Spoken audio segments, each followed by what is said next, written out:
Chapter 58. 1 for the flu, 2 for a cold, 3 for meningitis, and 4 for being bold. I fling stones at the standing man. Right now he represents all mankind, and I am my own force 9 Gale.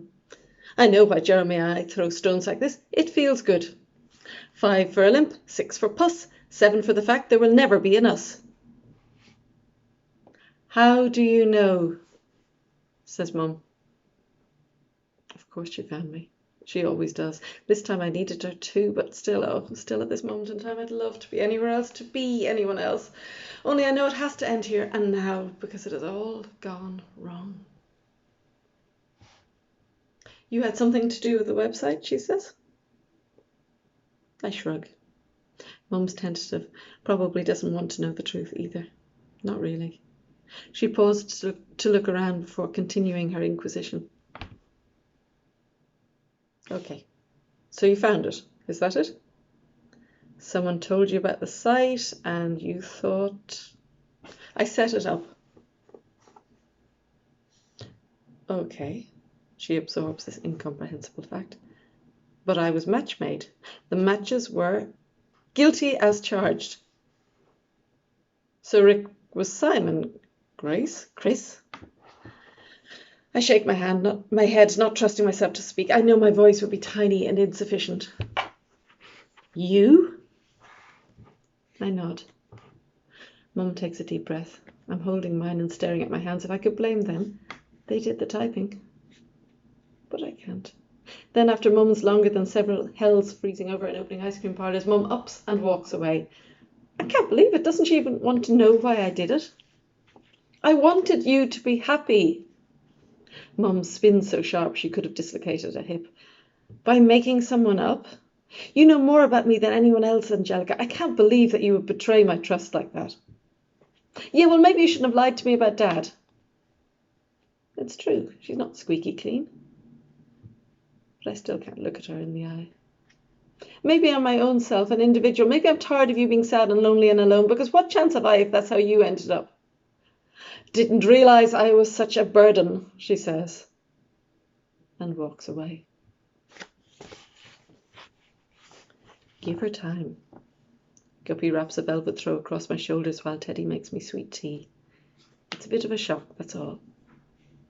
I've been walking for hours. I couldn't go to Grace or the cafe because... Guppy and Teddy found me up near the marrying wall, or the wall of foolish hopes, whatever it's called now, and brought me home to her apartment. Your mother will be worried sick about you by now. No. She won't. Then I told Guppy why. It didn't even faze her. You are the most precious thing in the world to her. She folds my hands around the cup of tea. More than silly fights and websites and imaginary men. Chris is gone. Now Guppy looks as shocked as I feel. It's because of my father and me.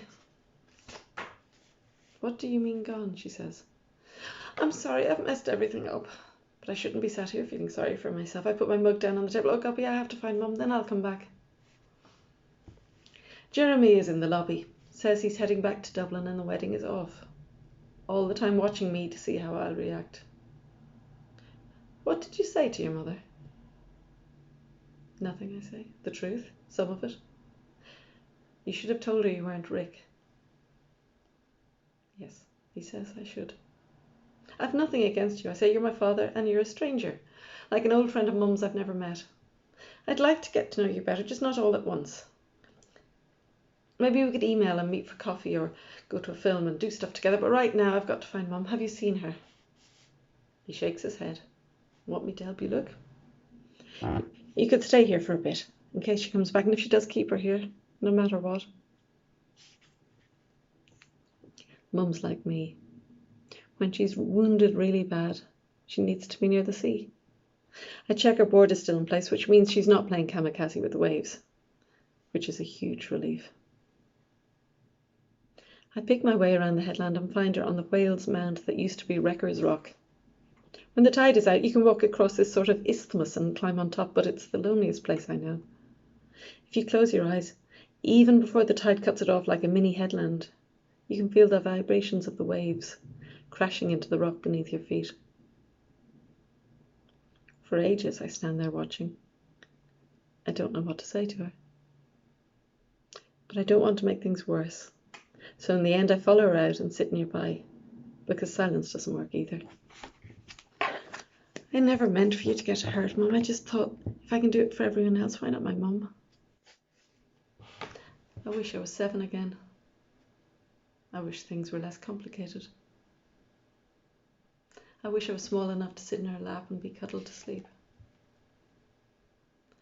You want me to shut it down, I say? I mean, you're right, it was a mistake. Not so sure, to be fair, to close it down, she says at last. It might have saved the hotel. Does she mean it? I sneak a quick look to see if she's playing with me, but she hasn't moved. Not to mention the town, which, let's face it, needs all the help it can get. She lifts up an arm and I snuggle in against her gratefully. Promise me one thing. Anything, I say. No more meddling, no matter how great an idea it seems to be. I nod.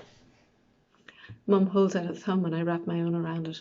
This time I'm holding on.